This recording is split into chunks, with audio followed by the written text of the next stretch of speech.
The Third Year, Chapter 11. The dining room was in keeping with the rest of the house.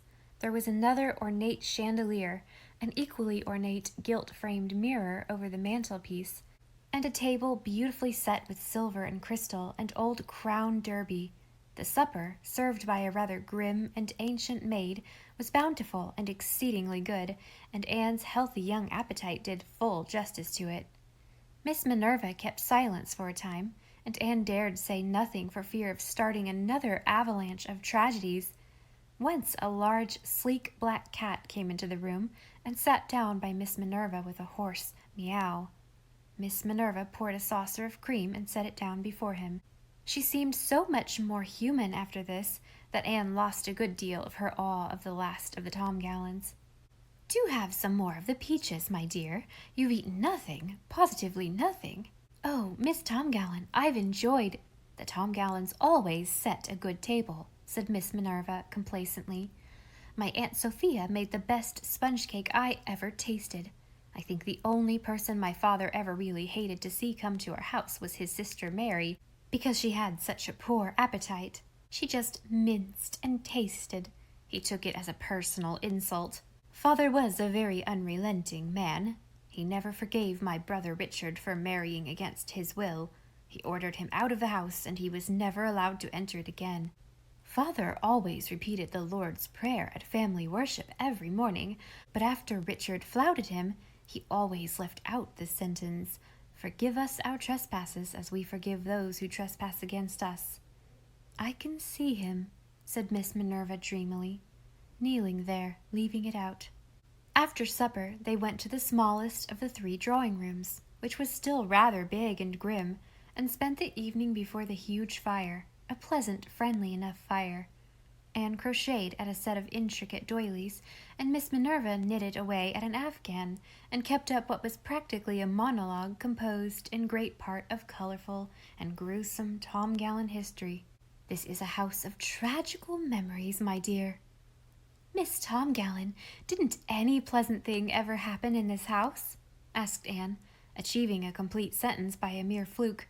Miss Minerva had had to stop talking long enough to blow her nose. "Oh, I suppose so," said Miss Minerva, as if she hated to admit it. "Yes, of course, we used to have gay times here when I was a girl.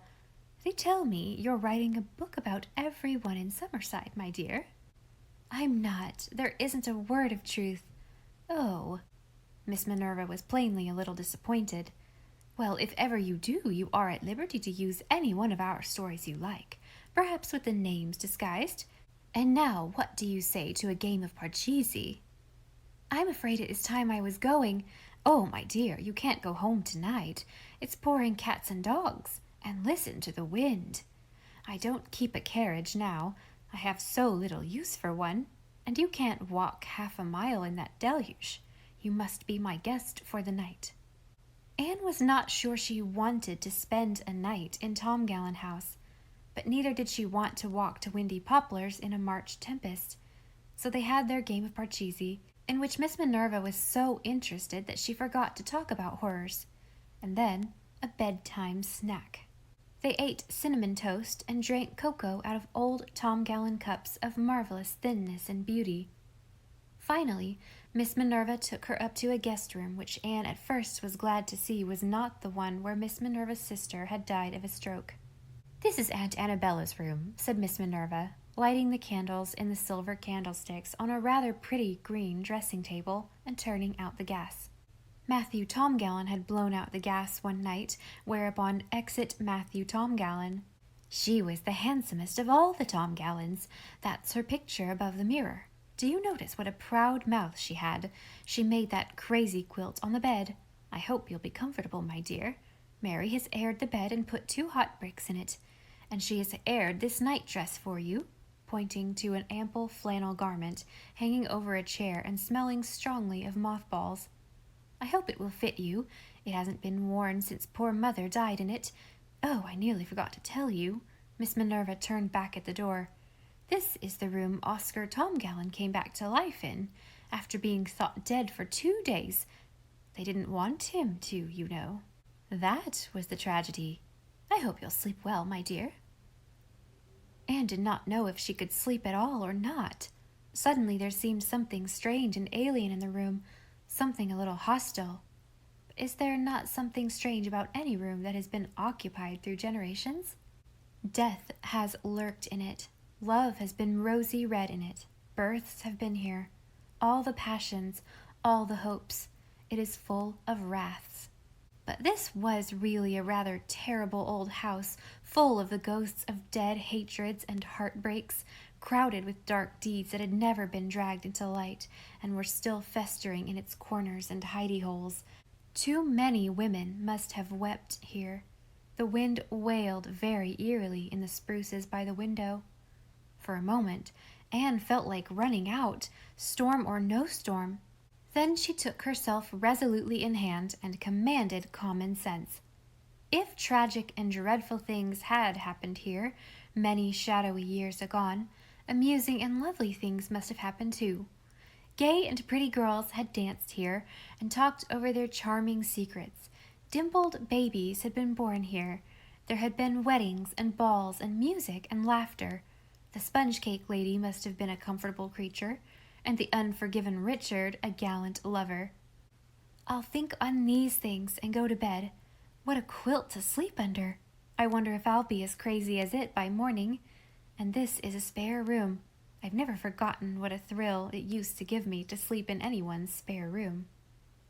Anne uncoiled and brushed her hair under the very nose of Annabella Tom Gallen, who stared down at her with a face in which there was pride and vanity and something of the insolence of great beauty. Anne felt a little creepy as she looked in the mirror. Who knew what faces might look out of it at her? All the tragic and haunted ladies who had ever looked into it, perhaps. She bravely opened the closet door, half expecting any number of skeletons to tumble out, and hung up her dress. She sat down calmly on a rigid chair, which looked as if it would be insulted if anybody sat on it, and took off her shoes. Then she put on the flannel nightgown, blew out the candles, and got into the bed, pleasantly warm from Mary's bricks. For a little while, the rain streaming on the panes, and the shriek of the wind around the old eaves, prevented her from sleeping. Then she forgot all the Tom Gallen tragedies in dreamless slumber until she found herself looking at dark fir boughs against a red sunrise. "I've enjoyed having you so much, my dear," said Miss Minerva, when Anne left after breakfast. "We've had a real cheerful visit, haven't we? Though I've lived so long alone, I've almost forgotten how to talk. And I need not say what a delight it is to meet a really charming and unspoiled young girl in this frivolous age. I didn't tell you yesterday, but it was my birthday, and it was very pleasant to have a bit of youth in the house. There is nobody to remember my birthday now." Miss Minerva gave a faint sigh. "And once there were so many." "Well, I suppose you heard a pretty grim chronicle," said Aunt Chatty that night. "Did all those things Miss Minerva told me really happen, Aunt Chatty?" "Well, the queer thing is they did," said Aunt Chatty. "It's a curious thing, Miss Shirley, but a lot of awful things did happen to the Tom Gallens." "I don't know that there were many more than happen in any large family in the course of 6 generations," said Aunt Kate. "Oh, I think there were. They really did seem under a curse. So many of them died sudden or violent deaths. Of course there is a streak of insanity in them. Everyone knows that. That was curse enough.